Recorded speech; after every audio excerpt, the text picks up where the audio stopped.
Heap flexibility বাড়াতে চান, plus যাতে ব্লাডের ফ্লোটা আপার বডিতে খুব ভালোভাবে হয়, তো সেইভাবে আমরা একটা যোগা করবো আজকে।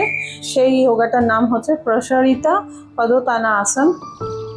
কিভাবে করব প্রত্যেকটা স্টেপ আপনারা দেখবেন আর ফলো করবেন ডেফিনেটলি। তাহলে চলুন পরপর করব, আর এর বেনিফিটগুলো করে নেওয়ার পরে, আর এটা কাদের পক্ষে করা উচিত না সেটা আমি করে নেওয়ার পরে বলছি। এইভাবে পা স্ট্রেচ আউট করবেন, যতটা পসিবল আপনার ক্যাপাসিটি হিসাবে করবেন। এবার যারা বিগিনার্স তারা কিন্তু হাতের সাপোর্টটা ডেফিনেটলি নেবেন এইভাবে নিয়ে। অনেকে আছে এর থেকে বেশি আর বেন্ড হতে পারছেন না, ঠিক আছে। ফার্স্টে আপনি আপনার হিপ মোবিলিটি বাড়ানোর সঙ্গে সঙ্গে একটু এটা এইভাবে করবেন। তো এইটা অ্যাকচুয়াল এইভাবে থাকতে হবে। নর্মাল ব্রিদিং এর সঙ্গে হোল্ড আপনি 30 সেকেন্ড, 40 সেকেন্ড, 50 সেকেন্ড, 60, এইভাবে 60 সেকেন্ড অবধি করতে পারেন। তো এটা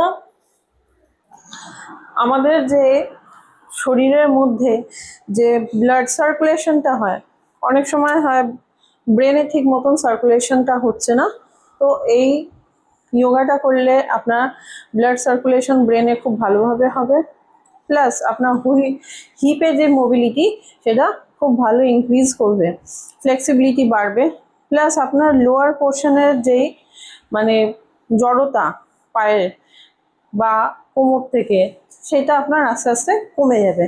আচ্ছা, নেক্সট এটা কারা করার মানে করবেন না, যেমন ধরুন ভার্টিগো, তারা একদমই করবেন না।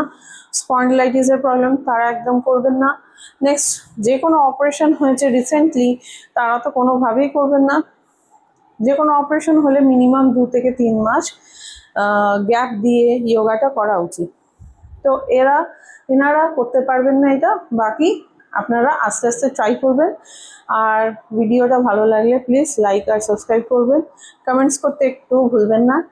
আর আপকামিং আরও ভিডিও আসছে যেগুলোতে আশা করি আপনাদের উপকার হবে, তো প্লিজ ফলো করুন। আজকের মতন এখানেই আমি শেষ করলাম। Thank you.